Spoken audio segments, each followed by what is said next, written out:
welcome to another episode of All Things Considered Franchising, powered by Scott Milas, franchisecoach.com. All Things Considered Franchising is a top 15 franchise podcast dedicated to the franchising industry entrepreneurs. Our guests include people in franchising, both on the franchisee, franchisor side. We do occasionally have independent entrepreneurs. We have ideas, business entrepreneurs come on board. So a lot of great guests. We're pretty close to 100 episodes right now. Scott Milas, franchisecoach.com is an organization, consulting organization I started many, many years ago that helps people research and explore business ownership, primarily in the franchise space, helping you build a roadmap, a business model, and of course then introducing you to opportunities, business opportunities that potentially fit, and then helping you through the process of validation so you can end up making a validated decision and not an emotional one. I have a great guest today, somebody who has just a fascinating story. He put his blue collar hat on for many, many years and recently just switched it to a white collar hat.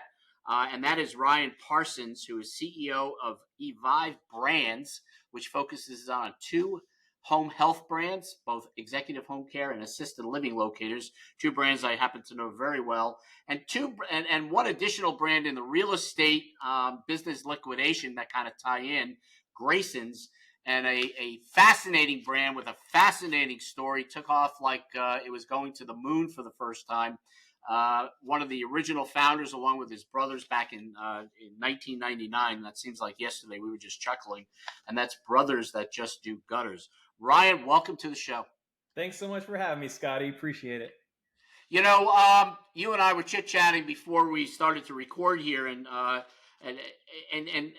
we were talking about how you wear multiple hats, but this really all got started for you back in 1999. I guess your brother started the business initially, Brothers That Just Do Gutters, and then you came on board and really kind of brought this to the forefront, franchising it.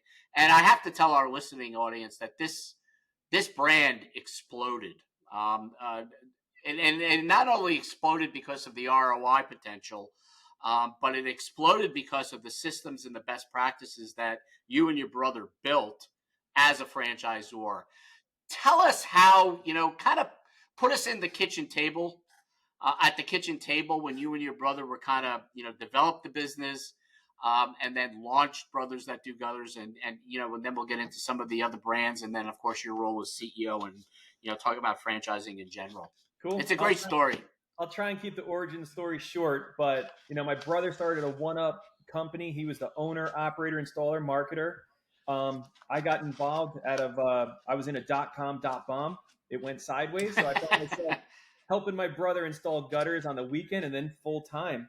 And I took all my marketing skills, helped apply it to his business, and then we started to dream for more. And eventually, we were getting mistaken for a franchise. They're like, "Wow, Ladder Trucks, are you guys a franchise?" We're like, "No." My brother, being the visionary, is like, "Well, we should be." And right. From the idea of we should franchise this to actually doing it and have something that's actually a good model, it took us 7 years. From that time, that idea, to really develop the systems, the technology, the brand. How do we train our installers? Everything that we did from that day forward when we wanted to franchise, that was the litmus test. We started 2 pilot locations in 2010. They broke half of our systems, and we realized we weren't quite ready yet. And then we fixed them. We started a call center. We have a marketing team. We had all this stuff in place. We had business coaching. So before we ever had an official franchise, it turns out we had more infrastructure than most franchises that have 50 franchisees. So we didn't know what we didn't know. We just built what we thought we would need to have to support franchisees. 2015, we franchised it finally. Had some early, people that bought, mostly people we knew. And then 2021 came around, and all of a sudden we were the hottest thing in franchising. We had the most robust item 19 that most people have ever seen because we kept great data from day one. And when the brokers actually saw what we were doing and the consultants, they loved it. And like you said, it was like a rocket to the moon from 21 to today. So take us to today's number of units. I mean, I think this is just fascinating because there are brands that spend a lifetime Yeah. to get to where you are. Tell us a little bit about the numbers.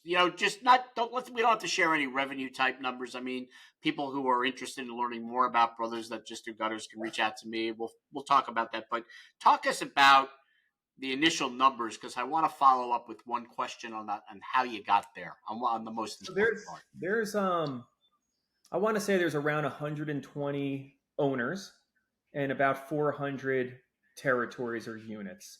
The average person has about 2.8. So my note, don't quote me on that, but I think we're shy of 400 units, but about 2.8 units per franchise owner. Right, and just to educate our audience here, a franchisee may own more than one territory. It'd Correct. be like if to use McDonald's as an example, you may have 4 or 5 units in the service-based business. We talk about territories. So somebody who may have 1, 2, 3, or 4, or 5 territories, depending on that. One of the things that you mentioned as we opened up in this is how you structured to build Brothers That Just Do Gutters, and this will take us into the other brands and how you're building them now. And again, 2 of which are well-known healthcare brands.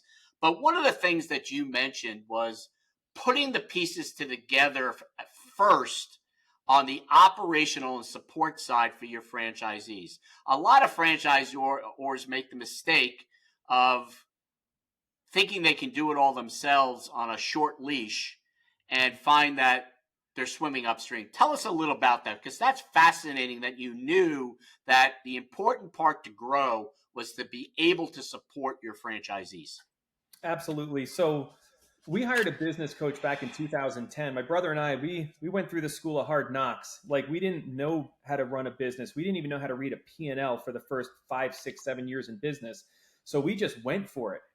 And then as we learned what it is and what it takes to actually run a successful business, to understand your KPIs, to understand, the ebbs and flows and cash flow and balance sheets, we realized we could not, in good conscience, launch a franchisee without offering them the same support we got from a coach. So we knew we had to do that. And the skill of gutters, it's a little bit harder, than, and I don't want to diminish any of the other brands, but, when you think of like a mosquito spray or some of the other franchises that are in the service thing, a lot of people can be trained in 3 or 4 days and they can get a certificate, and it's low Right. barrier to entry work. Gutters is like, it's not being an electrician, but it's a skill that takes more. So we knew we had to have more support, more training, training facility, an LMS, like for the like a learning ladder for all the Right. installers and things. And we realized by our 2 pilot locations that they couldn't answer the phone. Like, they were losing a lot of opportunity just because they were wearing all the hats. So we said and the marketing. So we did all the marketing, all the call center. We had the training developed. We had the coaching system in place, all before we launched our first official franchisee. And yeah, it made it tough. We didn't have a lot of extra money floating around. My brother and I, by no means would you have thought by our lifestyles and the money we were earning at that point, you wouldn't think that we had 5, 6 locations, because we Right. literally just said, you know what, Ken, what's the minimum we need to make right now? And let's put it all back into the people, all back into the system. And when the consultants finally caught wind, I mean, day one, we got to meet with great consultants, but they don't want to show a brand that has 2 pilot locations. So as they watched, we had a couple here and there. And then as it kind of caught fire, everyone's like, oh, this brand has got it. And so that was really cool, that the leadership, and as we grew really fast, I equate it to playing speed chess. I knew we were going to need full-time trainers, and when it started happening, like, we need them now. We need to have a training facility. So we need an onboarding department. So it was so fun and nerve-wracking to be like the coolest kid in franchising for about 12 months. It was very fun, very cool, and we kept the wheels on, barely at a few times, but we kept the wheels on. It's a great story. It's a fascinating story. And, there's only I can count on one hand the number of brands that had that kind of rocket to the moon takeoff. And you have to be careful, because too much growth too soon can really bite you in the backside if you're not prepared or in a position to support your franchisees. Because for our listening audience, a lot of people that come into franchising don't necessarily have the experience or the understanding, in your case, for gutters. It's that training side. There's the franchisee side, which is understanding and delegating the best practices and running the business. But then there's the installation and the servicing of gutters. So it's two elements. So you need that business experience, but that you train on how to run the business, which is what you and your brother went through, that pain. But then there's also the ability to be able to train your employees to do the services that you're providing. So it's a great Absolutely. story. So let's fast forward. Brothers That Do Gutters is still a player in the industry. It's still a well-known name. Like I said, people that waited and wanted to think about it, in most cases, lost out because, you know, franchisors don't hold up territory. They want the people that want to get in. So, True. but let's flash forward. You're now CEO of Evive Brands, four brands. We mentioned them, two in the senior care, one related to senior care, and the fourth, obviously, is Brothers That Do Gutters. How did this come about? I mean, your private equity partner is Riverside, well known in the industry. So tell us a little bit about how your role of a CEO. My guess is that you can sleep probably a little bit more at night than A taking little phone bit. calls from franchisees every night. But tell us a little bit about your role now as CEO. So what's cool is, I mean, it's awesome. I love what I do. I love working with franchisors. When you're building and we were riding that wave of brothers, it was so cool how many franchisors of other well-known entities are calling us up saying, "How did you handle this?" or "What are you doing for this?" And I love that. I love to help anybody get where I am. Right. So if somebody wants to start a business, I'll help you the best I can. You want to franchise your business? I'll help you. You have a franchise and trying to figure out how to support your franchisees? I'll tell you everything I know.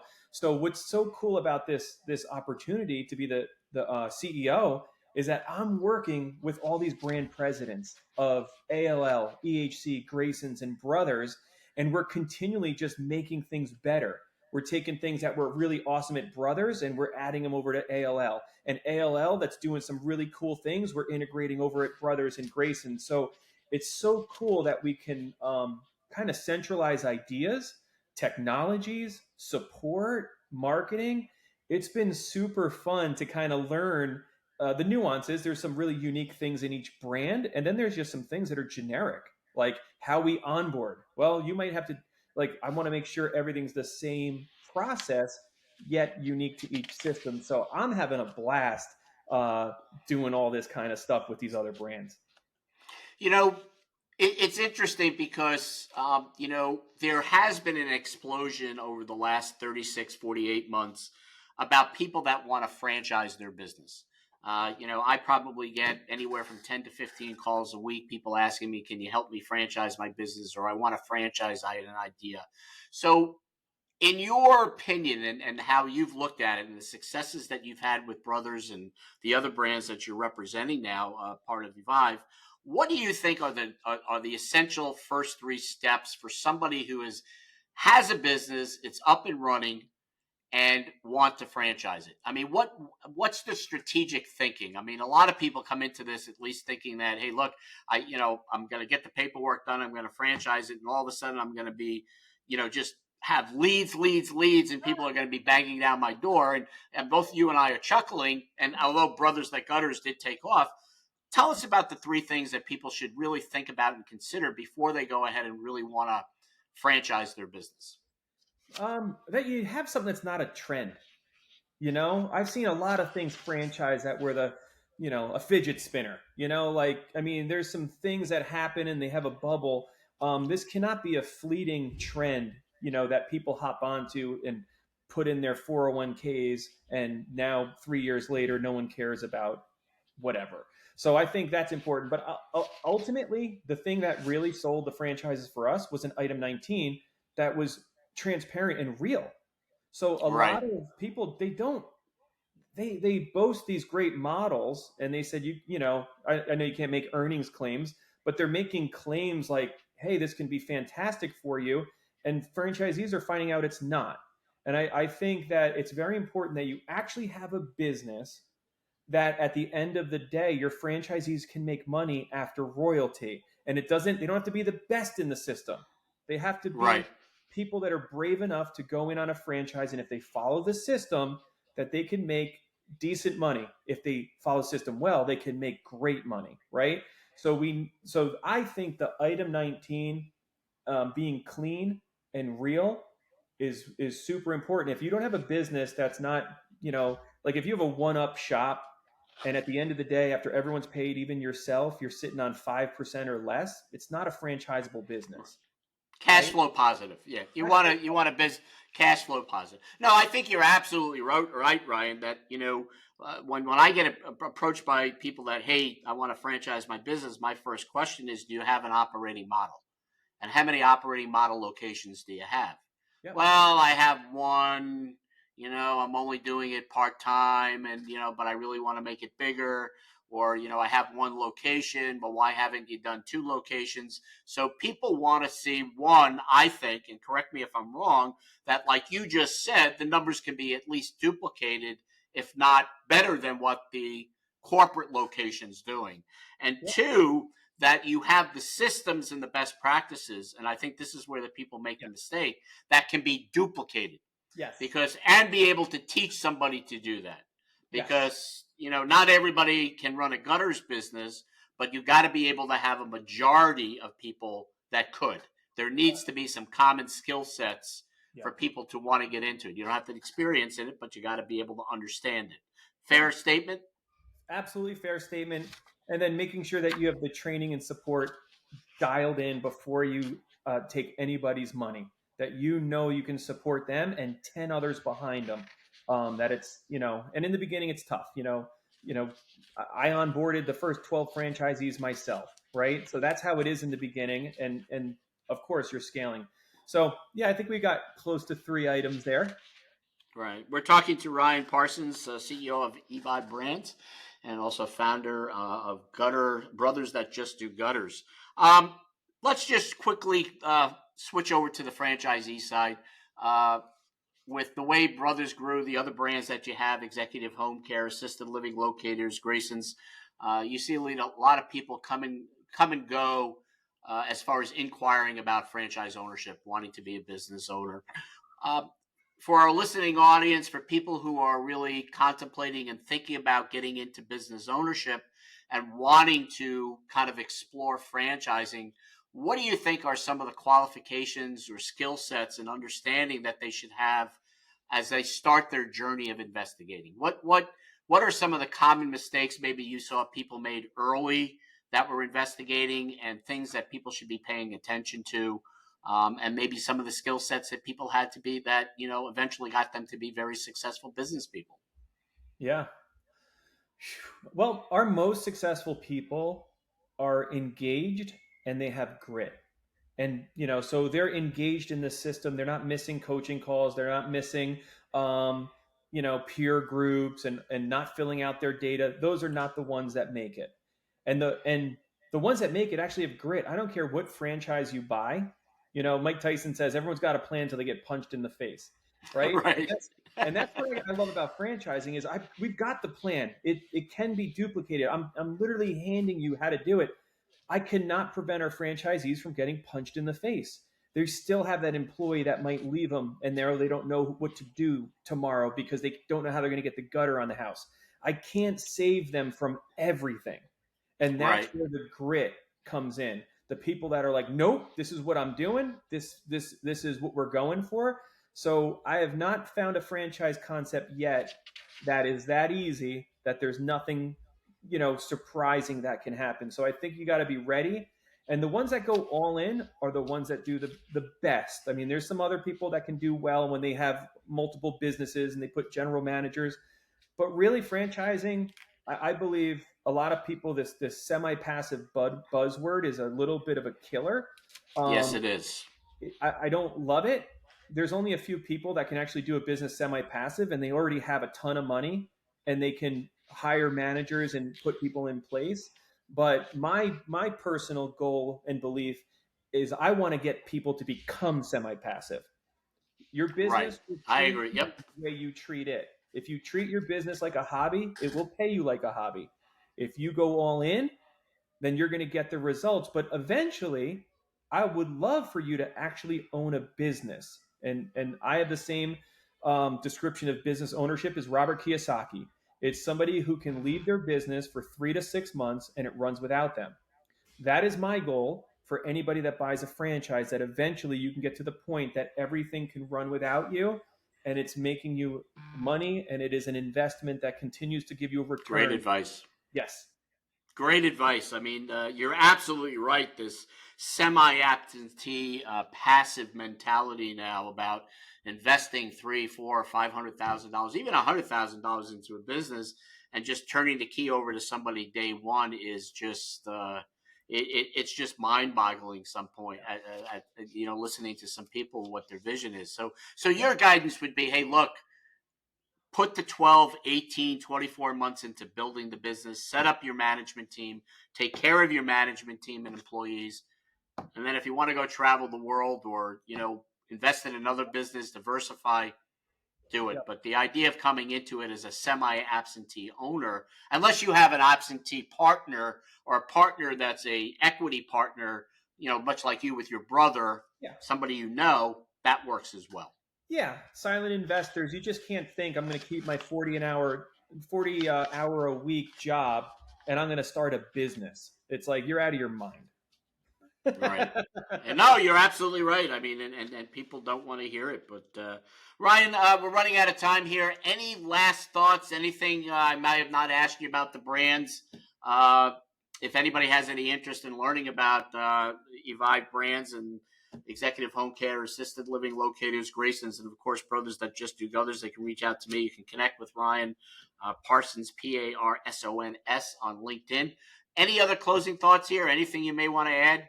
Yeah, I mean, if you're a franchisor and you've got a system and you're thinking about becoming part of a family of brands and you're in the home services or home care, I'd be more than happy to, talk to you about what that looks like, the reality of private equity, the realities of, that type of stuff. More than happy to talk to anybody as well that's, been thinking about that might be a sort of exit strategy at some point. That's great. Well, again, we've been talking to Ryan Parsons, CEO of Evive Brands and one of the original founders of Brothers That Just Do Others. And I would encourage anybody in the listening audience just to go read the story about Brothers That Just Do Others. It's a great story, and I'm sure the other three brands that are in the Evive family right now are going to be following the same path. I am your host, Scotty Milas. I want to thank you again for reaching out, listening. You can find all the episodes of All Things Considered Franchising on all of the podcast channels. You can also go directly to our podcast website, allthingsconsideredfranchising.com. And of course, if you have any questions regarding franchising, becoming a franchisee, you can reach out to me on scottmilasfranchisecoach.com, fill out the inquiry form, and I'll be glad to provide free guidance, free research. There are no fees for the services that we provide our clients. Ryan, we wish you all the best. We hope to get you back in the next 6 months or so, get an update. But we appreciate you taking some time out from your busy day to talk to the audience today. Absolutely. Thank you so much. Appreciate it. Thank you.